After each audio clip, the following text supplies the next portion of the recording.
TV.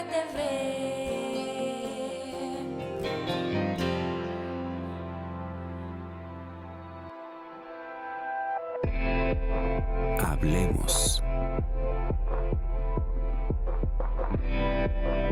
Voces especializadas en ciencias sociales y humanidades.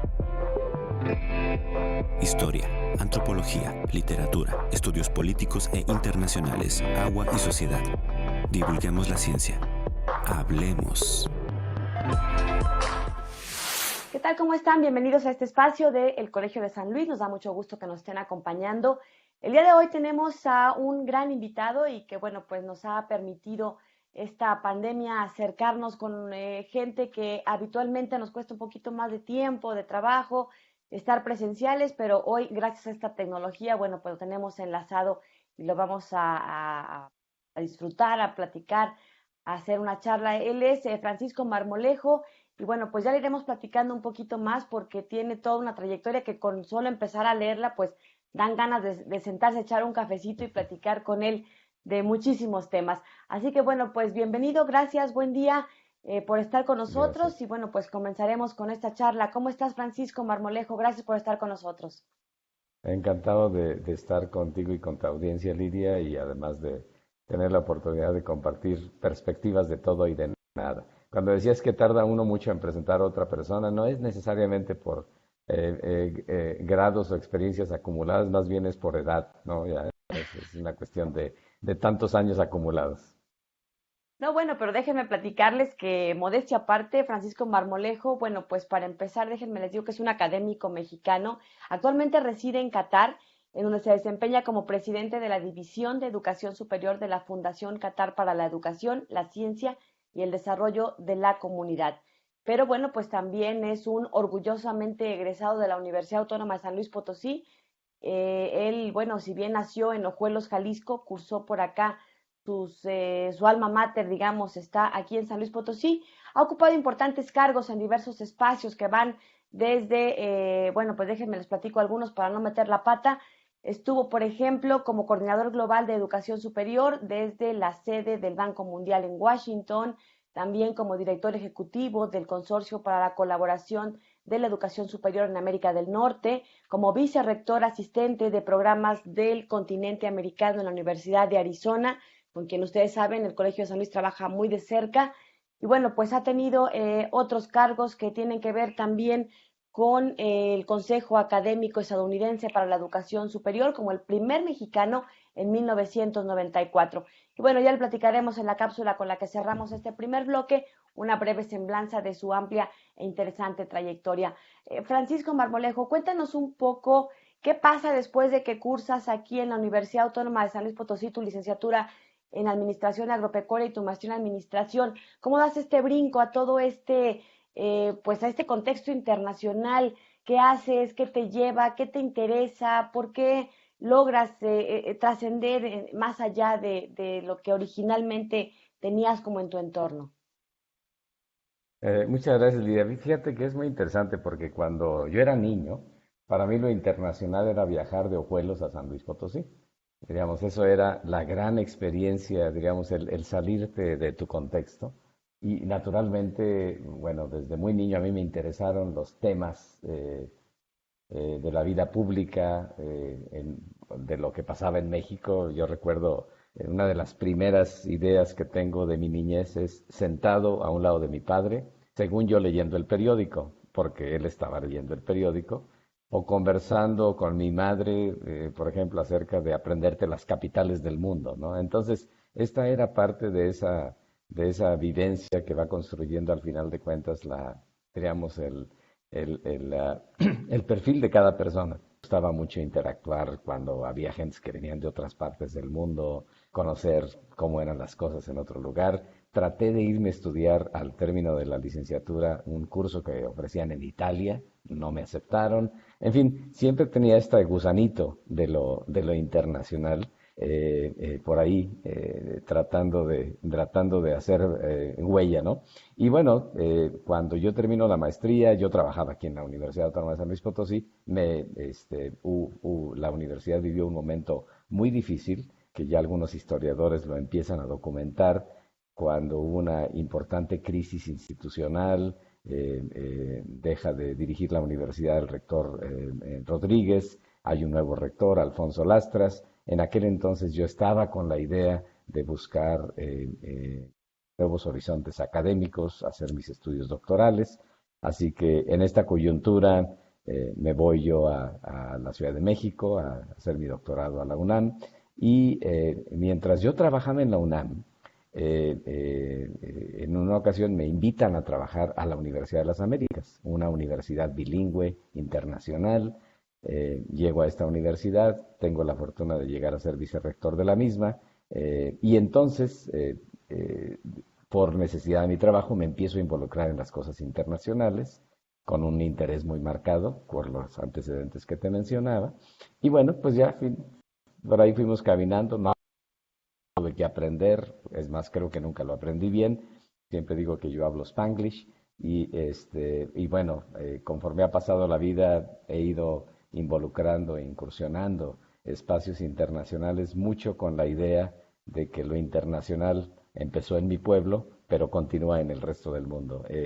Hoy tengo el gran privilegio de haber visitado casi 100 países y bueno, y trabajado en sistemas universitarios de varios de ellos, y es verdaderamente fascinante encontrar por una parte las diferencias, pero al mismo tiempo también las similitudes. Y cualquier lugar del mundo al que vas, siempre vas a encontrar gente que comparte valores en términos de familia, en términos de aspiraciones por la educación, todas las cosas que te puedas imaginar.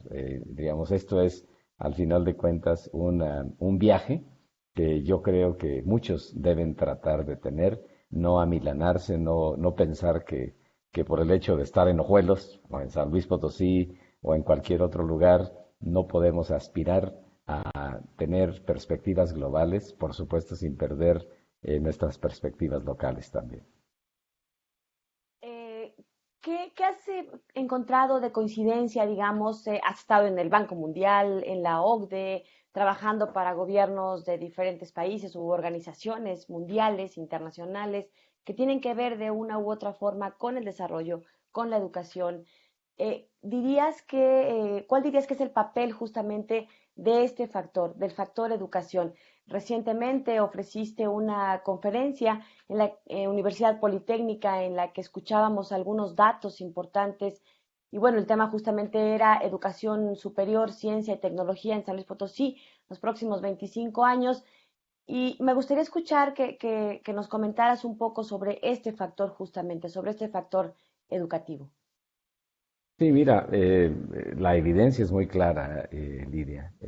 La educación es la mejor inversión que puede hacer un país, una sociedad, una persona, una familia. Hay muchos estudios que así lo indican. Para darte una idea, en promedio, por cada año de estudios adicionales que una persona tiene, eh, esto va a traducirse en aproximadamente un 10% más de ingresos económicos para esta persona durante su vida. Eh, y obviamente si analizas por nivel educativo o por región del mundo, es muy interesante observar que el nivel educativo que tiene la más alta tasa de retorno económico, en donde los retornos económicos para la persona son mayores en su vida, es en el nivel de la educación superior. Históricamente no era así. Hace muchos años el retorno más alto era en la educación primaria, hoy en día es en la educación superior. En promedio, aproximadamente eso es un 17% más de ingresos de vida de una persona por un año adicional de estudios en el nivel de la educación superior. Y si lo ves por regiones del mundo, la región de América Latina es la región que tiene la más alta tasa de retorno en comparación con otras regiones del mundo. Entonces, la evidencia es muy clara. Ahora, no nada más es cuestión de dinero. La educación como tal tiene importantes retornos sociales, lo que yo llamo externalidades. Las personas que estudian y que estudian más tienden a vivir vidas más saludables, tienden a tener actitudes más tolerantes con respecto a las personas que son diferentes a ellos, suelen ser menos racistas, por ejemplo. Las personas con más estudios Son personas que además valoran, por ejemplo, la democracia, tienen mayor participación cívica y te podría continuar enumerando una gran cantidad de razones por las cuales la educación es, insisto, la mejor inversión que podemos hacer en nuestras sociedades. Y hay mucho por hacer. Hay países que han logrado dar saltos importantísimos. Hay otros que se han quedado un poquito atorados. Te menciono rápidamente el caso, por ejemplo, que siempre me gusta hacer la comparación de México y Corea. ¿Y por qué los menciono ambos? Porque, por ejemplo, en el caso de México y Corea, cuando yo nací, ambos países tenían un nivel de educación más o menos similar. O sea, el número de personas que tenían el acceso a los estudios educativos y particularmente los de educación superior era muy similar. ¿Qué ha pasado en este tramo de vida, digamos, en estos ya 60 años que han pasado en la historia reciente de ambos países? Hoy en día, Corea es el país que tiene la más alta tasa de acceso a la educación superior del mundo. En Corea, aproximadamente 8 de cada 10 jóvenes en edad de estudiar cuentan con estudios superiores. México ha crecido, pasó del 10% al 40%. Hoy en día, aproximadamente 4 de cada 10 jóvenes en edad de estudiar van a las universidades. Entonces, algo sucedió entre ambos países. Uno de ellos decidió hacer una inversión histórica más agresiva por la educación, específicamente por la educación superior, y otro, en el caso mexicano, hizo un esfuerzo, pero no tan grande en el caso coreano. Ambos países estaban igual en el nivel económico. Hoy en día tú puedes ver, por ejemplo, el tamaño de la economía de Corea, que es una economía avanzada, es de las economías avanzadas en el mundo.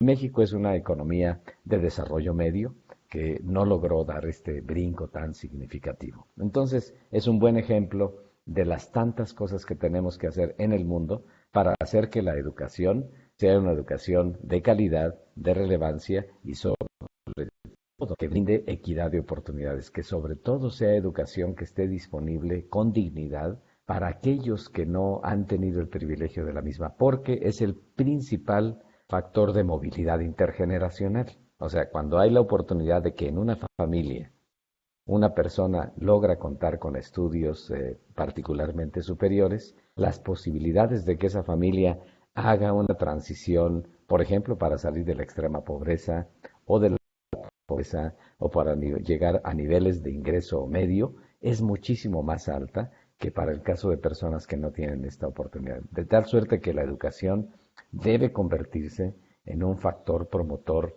de la equidad de oportunidades en nuestras sociedades. Así que eso es algo que, digamos, soy claramente convencido de ello, como te puedes imaginar, apasionado de esto, y creo que es algo en lo que debemos trabajar muchísimo más en el mundo y, por supuesto, también específicamente en el caso de México. Vamos a ir a una pausa. Estamos platicando con Francisco Marmolejo. Él es un académico mexicano que ha estado, le puedo decir, en todos los continentes seguramente. Bueno, ahorita nos va a precisar el dato. Pero bueno, seguiremos platicando con él, sobre todo por este aspecto que nos interesa, ¿no? Acá en el Colegio de San Luis, las instituciones de educación superior tienen, creo yo, un gran reto, un gran desafío y particularmente las ciencias sociales y las humanidades. Hacemos esta pausa, los dejo con esta pequeña cápsula donde conoceremos un poquito más de la vida y trayectoria de nuestro invitado de hoy. Continuamos. Francisco Marmolejo es un académico mexicano residente en Qatar, donde se desempeña como presidente de la División de Educación Superior de la Fundación Qatar para la Educación, la Ciencia y el Desarrollo de la Comunidad. Es egresado de la Universidad Autónoma de San Luis Potosí, donde estudió la licenciatura en Administración Agropecuaria y la maestría en Administración. Hasta comienzos del 2020 fue el especialista principal de educación superior en el Banco Mundial para India y Asia del Sur, con base en la India.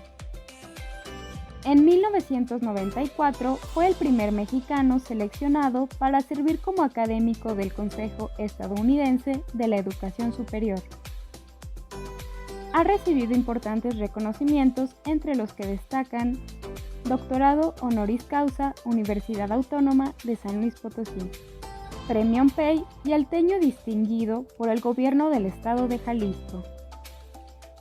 En la producción académica comprende capítulos en libros, artículos especializados y de difusión, contribuciones en obras colectivas, artículos de opinión, todos ellos relacionados a temas de educación internacional, educación superior, liderazgo y administración, entre otros.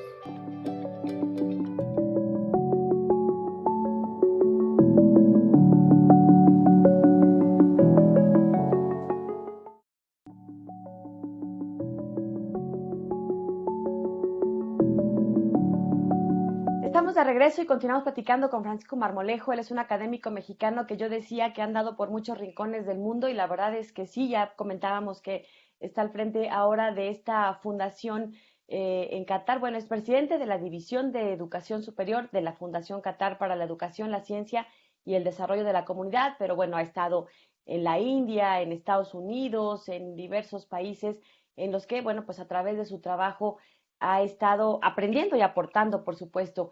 Este asunto de la educación, quisiera preguntarte, Francisco, las instituciones de educación superior en San Luis Potosí pues son variadas, tú las conoces, formaste parte de algunas de estas públicas, hoy tenemos una mayor oferta, privadas, orientadas a las ciencias sociales, a la administración, a la industria, sobre todo con este clúster automotriz que recientemente se ha desarrollado en San Luis Potosí. ¿Eso de qué manera podría contribuir o constituir, mejor dicho, un reto para integrar un ecosistema de formación e investigación en San Luis Potosí, donde hay una concentración que tenemos que reconocer está básicamente en la capital del estado y que tenemos pues otros 57 municipios en otras regiones de la entidad? No, definitivamente es un desafío importantísimo, es una excelente oportunidad al mismo tiempo. Cuando yo trabajé en la OCDE en París, me tocó ser parte de un proyecto muy interesante y justo el día de ayer, lo recuerdo porque ayer estaba acomodando libros en casa y estaba precisamente acomodando los libros de este proyecto en particular, en donde lo que estudiar el caso de 15 regiones en el mundo y ver de qué manera sus universidades colaboraban o no, se integraban o no hacia la agenda del desarrollo de la ciudad y de la región. El proyecto se llama El papel de las universidades en el desarrollo local y regional. Cualquiera que lo busque en el internet encontrará ahí copias electrónicas de estos libros a los que me refiero. Y entonces lo que quisimos ahí fue estudiar qué funciona y qué no funciona. Reconociendo, por supuesto, las variantes o las variaciones que los contextos locales específicos tienen. Y naturalmente que encontramos interesantísimas afinidades. Y una de ellas es que precisamente aquellos en regiones del mundo en donde las instituciones de educación superior, no nada más ellas, sino también en colaboración con las escuelas de los niveles previos, pero hablando del caso de educación superior, en donde las instituciones de educación superior logran crear un verdadero ecosistema en donde ciertamente lo que están haciendo es más que competir por colaborar, están colaborando para, diríamos, cada una tiene sus propias características, pero todas ellas forman parte de este ecosistema, muchas veces por el gobierno, pero también en ocasiones a pesar del gobierno o independientemente del gobierno.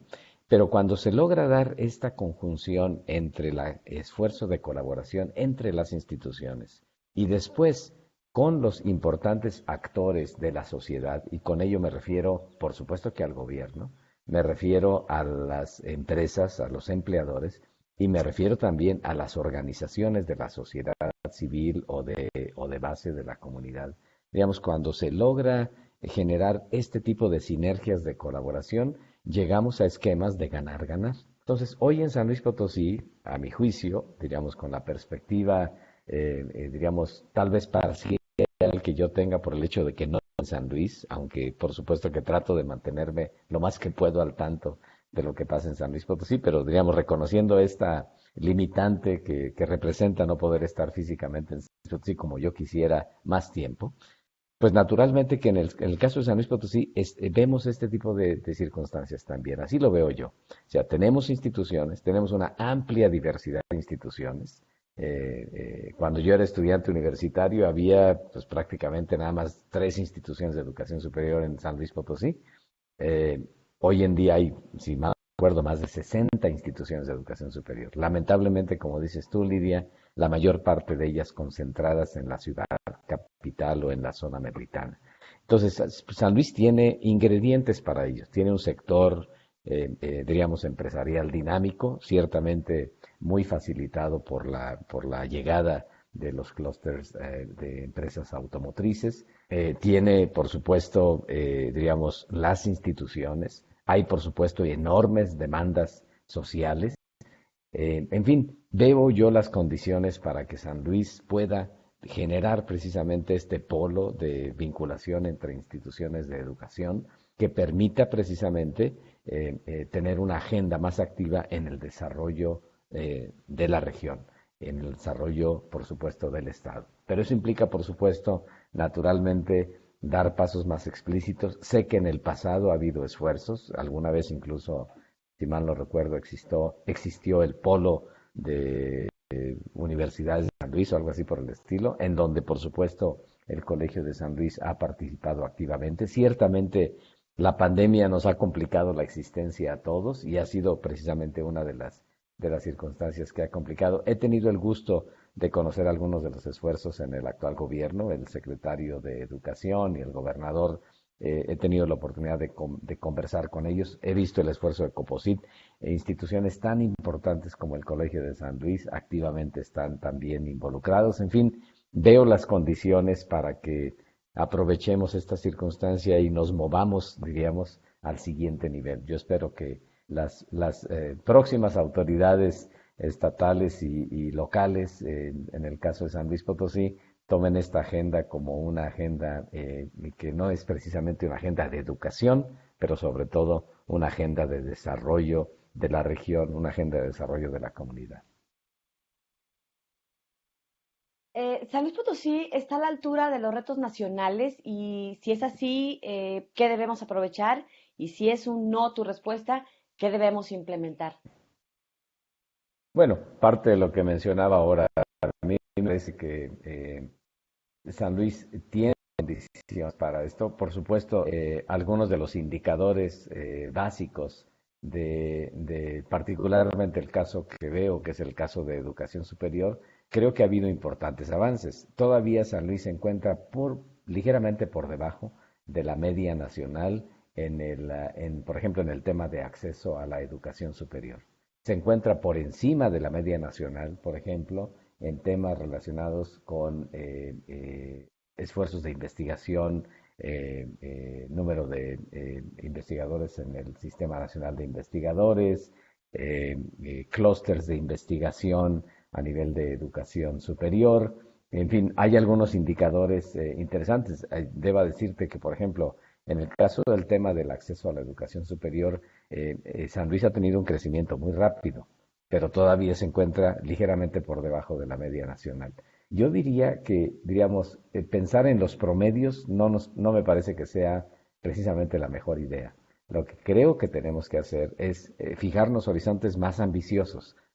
Yo sugeriría que en el caso de San Luis Potosí, más que tratar de determinar metas desde el punto de vista de qué tan lejos o cerca estamos de los promedios nacionales, que más bien pensáramos, por ejemplo, qué tan lejos o cerca estamos de regiones en México y en el extranjero que diríamos, con los que tenemos una aspiración, diríamos, de emular desde el punto de vista de desarrollo económico y social, y que justo en esta definición de estos indicadores nos estableciéramos metas muy específicas para tratar de lograr cosas. Hay mucho por hacer. Simplemente hablar a nivel nacional que 4 de cada 10 jóvenes solamente tienen acceso a la educación superior, pues quiere decir que 6 de cada 10 no lo tienen. Y si queremos llegar, por ejemplo, a estándares globales, como mencionaba yo el caso de Corea o Canadá o otros países en donde la gran mayoría de los jóvenes sí tienen las oportunidades de la educación superior, pues naturalmente que el camino es bastante grande. Ahora, no es nada más cuestión de abrir espacios por abrir espacios, porque luego tenemos el riesgo de tener una gran cantidad de jóvenes que cuentan con estudios superiores, como ya pasa, por supuesto, en el caso mexicano, pero que no tienen empleo. Entonces, o que no tienen las herramientas adecuadas para generar empleos, para ser emprendedores. Entonces, por supuesto, por eso insisto en la necesidad de trabajar todos en conjunto, de justo determinar de qué manera se pueden reducir al máximo las brechas entre las expectativas del mercado laboral y las ofertas del sector educativo. ¿Y esto qué implica? Pues naturalmente, como lo hemos visto en muchas partes del mundo, mecanismos precisamente de acercamiento, mecanismos de generación de información, mecanismos de realización de estudios constantes de prospectiva, y también necesitamos con ello instituciones de educación que sean más flexibles. Si el mercado laboral nos está indicando que necesita y va a necesitar egresados de determinado perfil, pues lo que las instituciones educativas tienen que hacer es precisamente, reaccionar y anticipar estos cambios con mayor rapidez que lo que el mismo mercado está demandando. Y en esto, lamentablemente, nuestras estructuras burocráticas educativas en nuestras instituciones y el marco regulatorio a nivel nacional en ocasiones no lo facilita, sino más bien lo limita. Entonces, esto también implica un cambio de actitud de las instituciones de educación, de sus académicos y académicas, en esta necesidad de acercarnos más a lo que pasa afuera, reflejarlo mejor en nuestras acciones y, por supuesto, propiciar más este conocimiento de los estudiantes. Lidia, tú mencionabas la conferencia que di en la Universidad Tecnológica. Yo ahí hablaba mucho de esta necesidad de formación de los estudiantes con otras herramientas, con otras habilidades y sobre todo con otras actitudes. No es nada más que los estudiantes sepan poquito de mucho o mucho de poquito, pero sobre todo además que tengan actitudes hacia el cambio, hacia la innovación, hacia la flexibilidad, que estén preparados a que probablemente a lo que se van a dedicar va a ser algo completamente diferente a aquello a lo que estudiaron.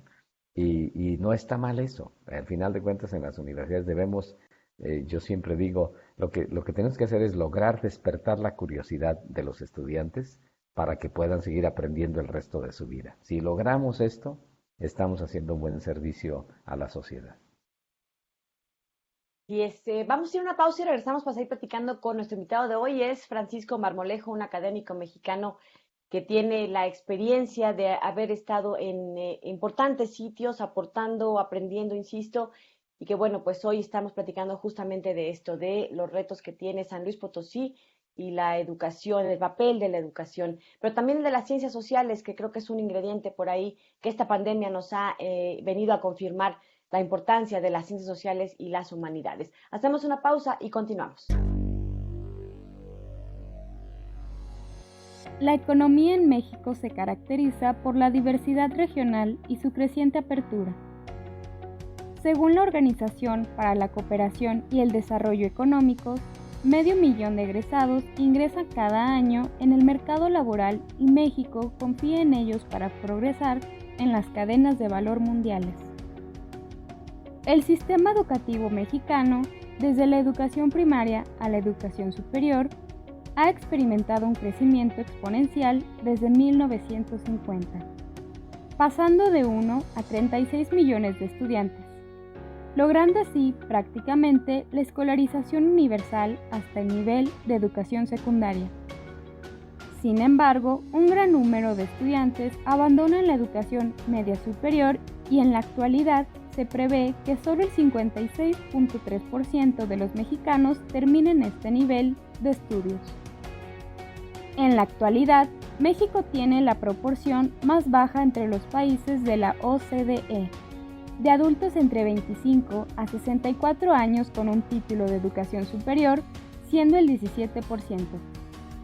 Una cifra muy inferior al promedio de la OCDE y por debajo de otros países de la región, tales como Chile, Colombia, Costa Rica o Argentina.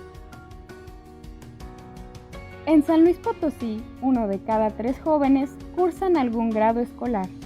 La matrícula en educación superior es de 95,704 alumnos, un incremento en más de 12,000 en los últimos 4 años.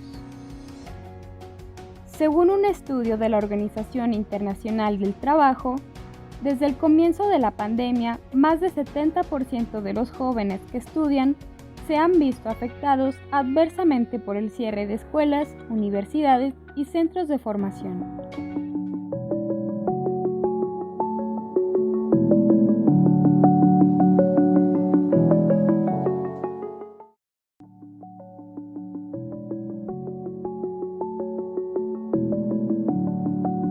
Estamos de regreso y continuamos platicando. Francisco Marmolejo, ¿qué dirías que es, cuál es el papel de las ciencias sociales y las humanidades? Yo decía antes de irnos a la pausa que la pandemia nos enseñó la importancia de estas disciplinas. Yo creo Claro. que más de uno ya estaríamos medio locos porque este encierro nos llevó a retos, a desafíos, a nuevas formas de convivencia, de entendimiento. Y bueno, pues, pero qué mejor escucharlo de alguien que sí le sabe a este asunto de la academia y de la educación, el papel de las ciencias sociales y las humanidades en estos nuevos retos que se vienen y cuál es en sí mismo, ¿no? Para estas disciplinas. Claro.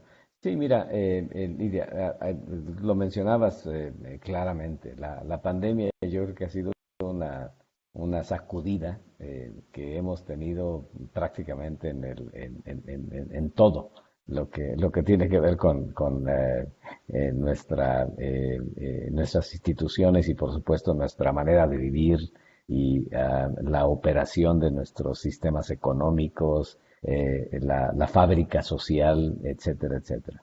Eh, una cosa de las pocas cosas que hemos aprendido por la pandemia es que la pandemia, incluso de hecho, no es una pandemia, realmente lo que estamos viviendo es una sindemia. Y la sindemia es precisamente cuando queda claro que el problema que se está enfrentando no es un problema, en este caso particular, nada más de un virus, el virus, digamos, que nos ha vuelto de cabeza, sino todos los efectos asociados precisamente con el virus. El hecho de que, por ejemplo, sabemos hoy que a los sectores más vulnerables de la sociedad les afecta, digamos, los riesgos son mucho mayores que los sectores menos vulnerables. Alguien diría, pues, ¿cómo que no lo sabían antes? Bueno, esa es una realidad. O sea, las personas que suelen, diríamos, contraer la enfermedad, los mayores riesgos, en este caso de los que lamentablemente han fallecido, pues sobre todo son personas que por su propia necesidad económica tienen que seguir trabajando, tienen que seguirse exponiendo, o trabajan en trabajos en donde la interacción con otros individuos es mucho más intensa, consecuentemente los riesgos del contagio son mayores, o no tienen las condiciones económicas para comprar desde la mascarilla hasta el gel, etcétera, etcétera. Entonces, ciertamente esto demuestra que la nuestra, más que una pandemia, es una sindemia y como lo han analizado varios expertos en el tema. Entonces, lo que hemos aprendido que el problema no es nada más epidemiológico, hay muchas ramificaciones como en la salud mental de las personas, en la agudización de las brechas económicas, en la agudización de las brechas tecnológicas, etcétera, etcétera. Por ejemplo, cuando hablamos de la educación, claramente se sabe que los sectores más vulnerables de la sociedad, por supuesto, tienen menor conectividad, probablemente no tengan computadora, probablemente no tengan teléfono o tablet, consecuentemente no tendrán las mismas posibilidades de continuar la educación como aquellos que sí lo tienen. Entonces, este es un ejemplo de cómo la pandemia tiene mucho mayores ramificaciones que estrictamente el tema de la vacuna y del virus y todo ese tipo de cosas. Consecuentemente, la solución también no es nada más epidemia, la solución tiene que involucrar todos estos elementos a los que yo me estaba refiriendo. Y todo ello, al final de cuentas, nos lleva al tema de la importancia de las ciencias sociales y las humanidades. Nada de esto a lo que me estoy refiriendo se puede atacar, se puede atender sin el concurso de las perspectivas que aportan las ciencias sociales y las humanidades. Lamentablemente por la pandemia, al momento de, diríamos, priorizar esfuerzos de respuesta a la pandemia, pues naturalmente, como se esperaba, se han hecho, por ejemplo, en el mundo de la investigación, se han hecho esfuerzos pues para tratar de tener la vacuna. Y la verdad es que los logros han sido inauditos. sea, tardó 40 años para que hubiese una vacuna, por ejemplo, para el flu, la influenza, y tardó menos de un año para que tuviéramos la vacuna del coronavirus. Eso es un verdadero logro científico y es verdaderamente encomiable. Pero al mismo tiempo esto ha llevado a que haya una priorización de los recursos y esfuerzos de investigación estrictamente a lo que era urgente, pero estamos dejando de lado lo importante. Y lo hemos visto. Al momento de tener la vacuna, pues todas las implicaciones que representa desde el punto de vista logística, la distribución, a quién se le va a otorgar primero, etcétera, etcétera. Todo eso pues implica, por supuesto, análisis desde la perspectiva de las ciencias sociales y de las humanidades. Implica análisis desde el punto de vista de las políticas públicas, etcétera, etcétera. Entonces, es muy importante el papel de las ciencias sociales y las humanidades. Se ha visto afectado por la atención a lo importante, a lo prioritario, pero no a lo importante, y no debemos perderlo de vista. Yo cuando tengo la oportunidad de conversar con estudiantes universitarios, siempre insisto en el hecho de que lo que necesitamos en nuestras sociedades son personas egresados con un profundo compromiso de servicio a la sociedad, muy competitivos, por supuesto, que sean muy estudiosos, en otras palabras, pero además que no pierdan esta sensibilidad social, que entiendan el mundo en el que viven, que no se les olviden las raíces desde las que vienen, que tengan una perspectiva del mundo, pero de su propia comunidad local, y que sobre todo tengan, además de sus aptitudes, además tengan adecuadas actitudes. Y todo ello, nuevamente, nos lleva a las perspectivas que aportan las ciencias sociales y las humanidades. No se nos olvide que en nuestras universidades, en nuestras escuelas, no estamos formando robots, estamos formando la siguiente generación de nuestros entornos económicos y sociales, y qué mejor que tengan precisamente esta sensibilidad.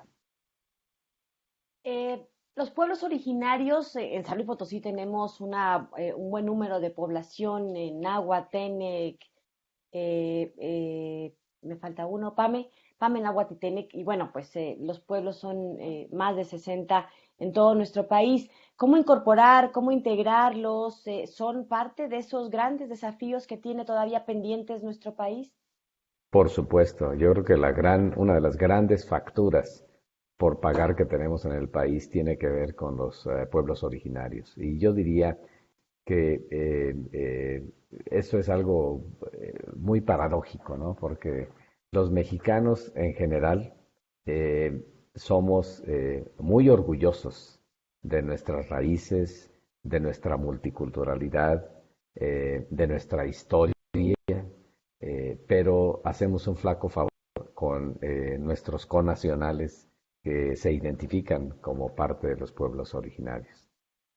Los indicadores ahí están, Lidia, donde existe mayor marginalidad en nuestra sociedad es en los pueblos originarios, donde existen los mayores problemas de salud, de falta de equidad de oportunidades en la educación y en el empleo, en otras palabras, de oportunidades para una vida digna, es precisamente en las comunidades indígenas.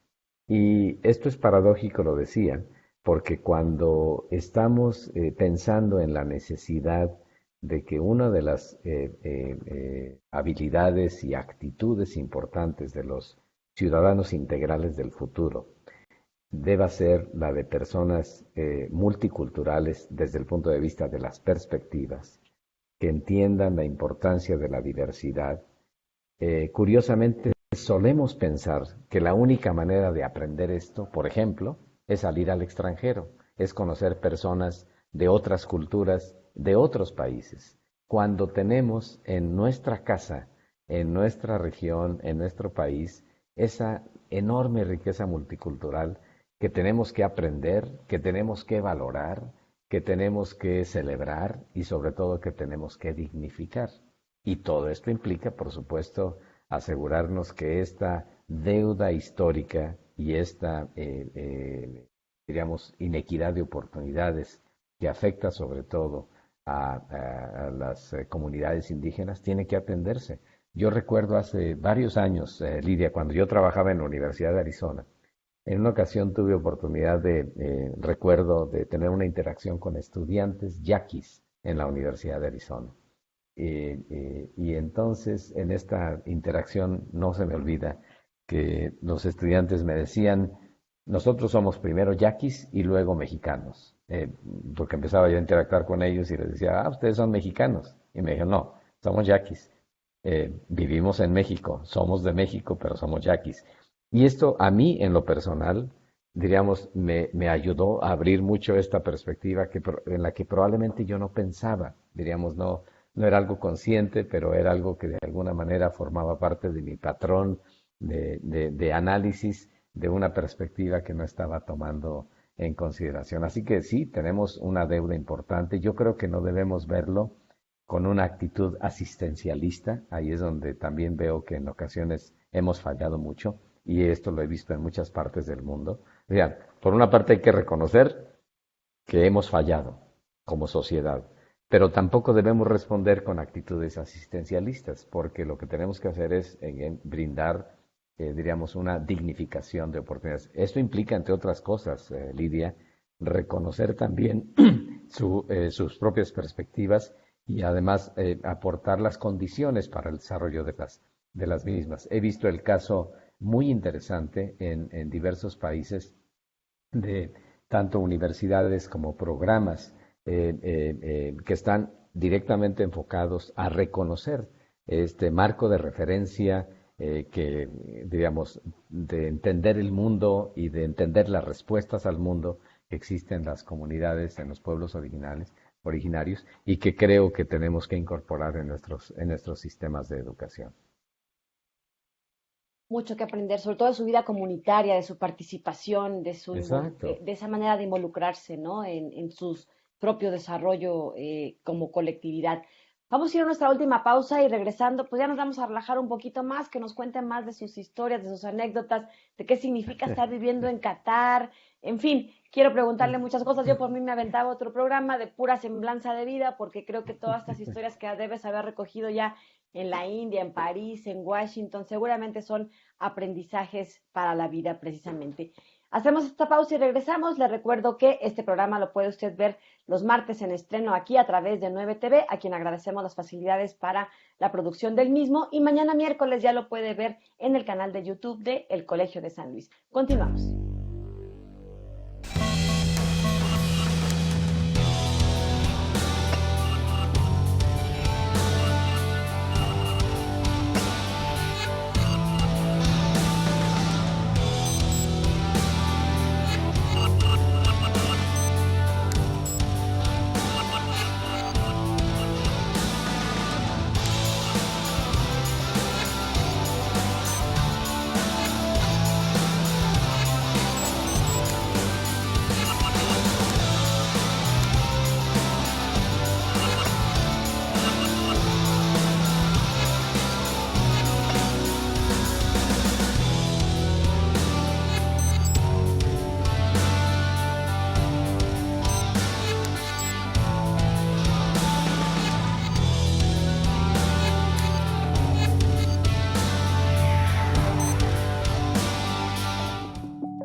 Bien, estamos en este último bloque en el que platicaremos con nuestro invitado, bueno, pues que nos cuente, ¿no? ¿Qué se ha encontrado por el mundo?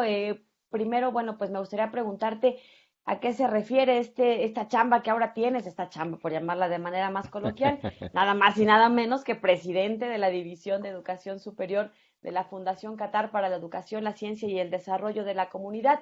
Preguntaría si este asunto es público, es privado, conocemos muy poco, sabemos que Qatar más o menos ya lo ubicamos porque todos somos futboleros por acá, pero a ver, cuéntanos un poquito más. No, pues mira, efectivamente, hoy de lo que se habla en Qatar es del Mundial de Fútbol, ¿no? Y de la construcción de los estadios. De hecho, uno de los estadios de la Copa Mundial, que es donde hubo el famoso Mundialito, donde estuvieron los Tigres de la Autónoma de Nuevo León, es el estadio de la Fundación Qatar, precisamente. Mira, la Fundación Qatar es la gran apuesta del país hacia la transición de una sociedad que depende de los recursos naturales, en este caso el gas, hacia una sociedad que ya no dependa de ellos, porque algún día se acabará el gas, y que es precisamente la sociedad del conocimiento. Entonces, esta apuesta nacional se ha traducido en construir rápidamente instituciones que atiendan los temas de educación, los temas de desarrollo de la comunidad y los temas de investigación. Entonces, este gran paraguas que abarca casi 50 diversas instituciones es la Fundación Qatar. Y en el tema de la educación, la Fundación Qatar tiene desde escuelas del kinder hasta instituciones de educación superior que ofrecen programas doctorales.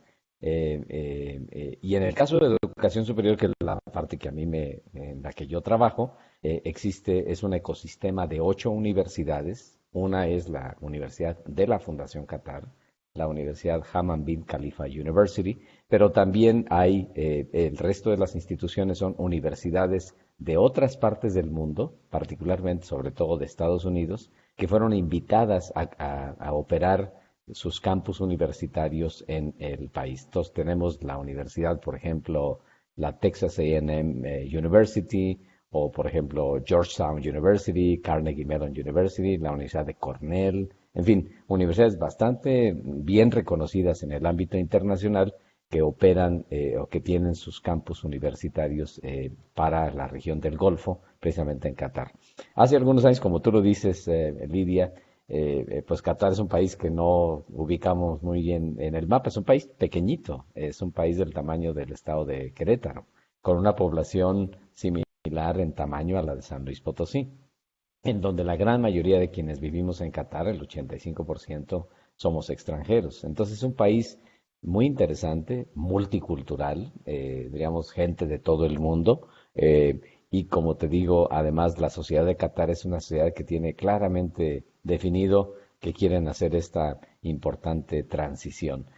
Hay, como tú te imaginarás, en el mundo una buena cantidad de estereotipos acerca del mundo árabe, específicamente acerca de países como Qatar.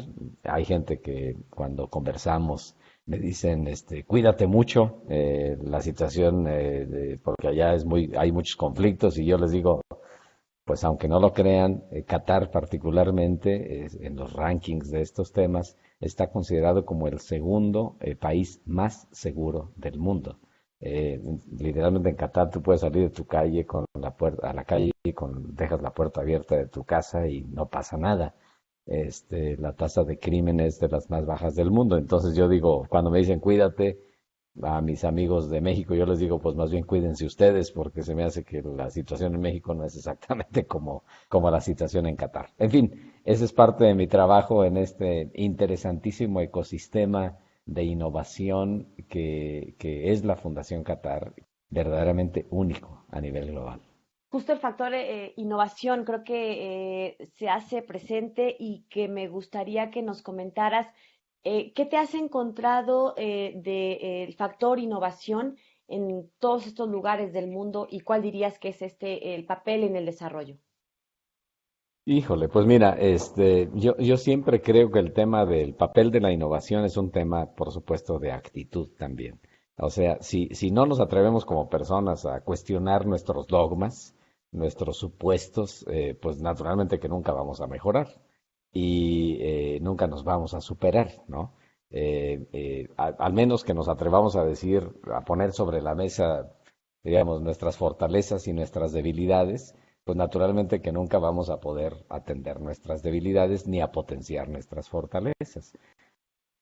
Bueno, lo que he visto yo en el ámbito global, en estas experiencias afortunadas que he tenido de andar de observador de lo que veo de los temas de educación e innovación en el mundo, es que precisamente cuando explícitamente en un contexto local, regional o internacional se atreven a cuestionarse estos supuestos, es cuando se empieza a generar innovación. Volviendo al caso de la Fundación Qatar, este ecosistema que abarca el Parque Nacional de Ciencia y Tecnología o la Biblioteca Nacional o el Consejo Nacional del Medio Ambiente, o la universidad o una escuela, por ejemplo, Academiati, en donde no hay currículum, en donde los profesores no son profesores, sino facilitadores, o si incorporas ahí, por ejemplo, los debates de Doha, que es un esfuerzo de acercamiento de la comunidad para debatir los temas críticos del país,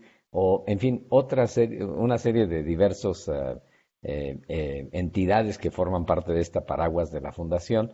Digamos, cuando ves todo eso junto y te das cuenta que de repente puede ser medio desordenado o medio caótico, te das cuenta que al mismo tiempo la intención explícita es generar disrupción, generar innovación, atreverte a pensar diferente, atreverte a pensarte fuera de lo convencional, y eso es lo que yo he visto como elemento clave para generar sistemas de innovación. Cuando yo trabajaba en India, lo veía también claramente, por ejemplo, en el caso del sur del país, en Bangalore, en donde también se han creado, diríamos, un ecosistema disruptivo que provoca precisamente el cambio. Cuando trabajaba en la Universidad de Arizona, por ejemplo, que hace es que incorpora en un solo espacio físico investigadores de los temas de de la vida. Entonces tenían biotecnología, bioagricultura, biomedicina, bioética, en fin, ya se me olvidó cuál era la quinta, pero básicamente lo que hacían es acercar en un propio espacio investigadores de diversas áreas del conocimiento. Quien concibió el Bio5, en lugar de, por ejemplo, tener laboratorios de los cuales yo soy propietario como investigador, son laboratorios compartidos, y los espacios de acercamiento entre los investigadores, recuerdo muy bien que se refería, quien fundó el centro, se refería a él como barrios, y él decía, vamos a juntarnos en el barrio. Y justo de esta plática entre un filósofo, una investigadora química y un experto en agricultura y una experta en medicina, empiezan a surgir estas ideas que a nadie se le hubiera ocurrido, que son completamente locas, si tú quieres, pero que justo es precisamente lo que se busca provocar. Y esto implica, volviendo a nuestros contextos tradicionales, Lidia, que tenemos que atrevernos en nuestras instituciones de educación a romper estos hilos que hemos creado, donde, por ejemplo, hacemos claramente barreras disciplinarias, no nos hablamos entre nosotros, no cooperamos. A veces nuestras universidades, por ejemplo, cooperan más con universidades de otras partes del mundo que al interior de nuestras universidades. Debemos romper estas barreras para provocar la innovación. Cuéntanos cómo se ve a México en todos estos lugares, en todos estos países, en todas estas ciudades, y cómo seguramente te has haber encontrado mexicanos por todos lados. Sería entonces Así ahí en dos es. sentidos, ¿no? ¿Cómo ven a México y qué tipo de mexicanos te has encontrado? ¿Qué te dicen de nuestro país? No, pues imagínate, encontrarte un mexicano en el extranjero siempre es un gran gusto. Hay, obviamente, como tú te imaginarás, una gran cantidad de ideas preconcebidas acerca del... Por ejemplo, te doy un ejemplo, en India, el país, diríamos, con la segunda población más grande del mundo, yo cuando vivía en la India, pues yo decía que venía de un país pequeñito, porque para ellos México representa el 10% de su población. Hay estados en la India donde hay 3 veces más habitantes que en México. Entonces, pues yo tenía que ser muy humilde en decir, vengo de un país pequeñito, y en muchas ocasiones, Liet, soy honesto, había mucha gente que me preguntaba, ¿dónde está México? ¿Qué hablan en México? Y yo siempre reconozco, bueno, el mismo, diríamos, limitado grado de conocimiento que existe en India acerca de México es probablemente el limitado conocimiento que tenemos en México acerca de la India, ¿no? Curiosamente, en la India recuerdo alguna vez comentando con la embajadora, entonces embajadora de México en la India, me decía que había aproximadamente 350 mexicanos viviendo en la India, nada más. A hoy, diríamos, en Qatar, por ejemplo, hay más mexicanos que en la India. Y hay, por supuesto, comunidades de mexicanos. La embajadora de México en Qatar es muy facilitadora del conocimiento, la colaboración, de la promoción de México, por supuesto, pero también de la interacción entre los mexicanos. Y bueno, pues es muy divertido encontrar mexicanos, saber de dónde vienen, sufrir nuestras nostalgias con los sabores mexicanos, en ocasiones compartir, por ejemplo, en Qatar, uno de los supermercados puso a la venta voy a decir el nombre comercial, puso a la venta Maseca. Y entonces recuerdo muy bien que mi esposa me avisa y dice, hay Maseca en el supermercado. Y yo estaba cerca de ese lugar, voy al supermercado y ya se había acabado la Maseca. Entonces hablo con una persona por ahí de que trabaja, me dice, todavía tenemos un lote pequeño que vamos a poner a la venta mañana.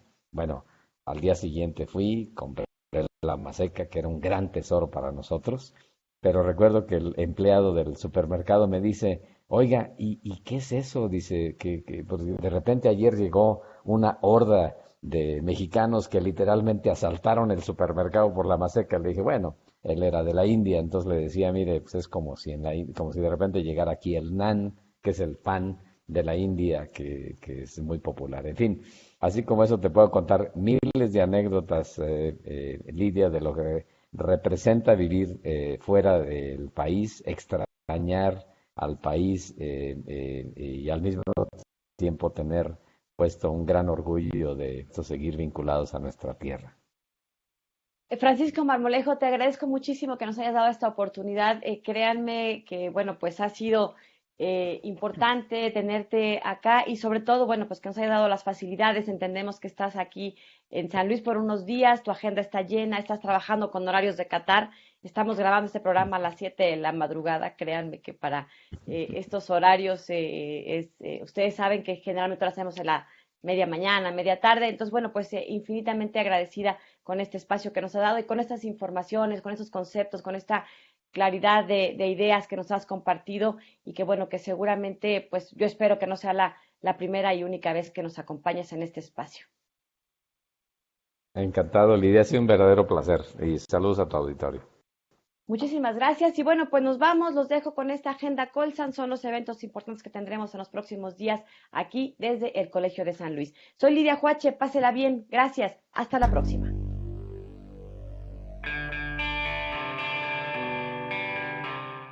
El Colegio de San Luis te invita a las actividades académicas que se llevarán a cabo durante los próximos días. En el marco del Seminario Internacional de Agua, Biodiversidad y Cambio Climático, el Colegio de San Luis te invita al diálogo, experiencias comunitarias de vigilancia, monitoreo ambiental y defensa del territorio latinoamericano. El 31 de agosto a las 10 horas a través de Facebook Live y Zoom. La Asociación Mexicana de Archivos y Bibliotecas Privados realizará el ciclo de conferencias Expresiones 2021, con la charla Patrimonio Documental y la Ley General de Archivos, la cual impartirá el doctor David Vázquez, presidente del Colegio de San Luis, el 2 de septiembre a las 11 horas a través de Facebook Live y YouTube de la Asociación Mexicana de Archivos y Bibliotecas Privados.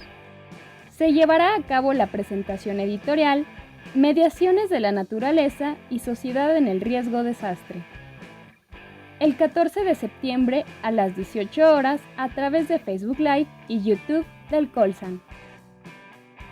El Colegio de San Luis, en colaboración con el Comité Técnico de la Normalización Nacional en Nanotecnologías, invitan al segundo ciclo de conferencias Nanotecnología y Sociedad, de julio a febrero de 2022, a las 16 horas a través de Blue Jeans. Para mayor información con la doctora Mónica Ansaldo al correo monica.ansaldo@colsan.edu.mx. Consulta los detalles de este y otros eventos a través de nuestra página web www.colsan.edu.mx y síguenos también en nuestras redes sociales.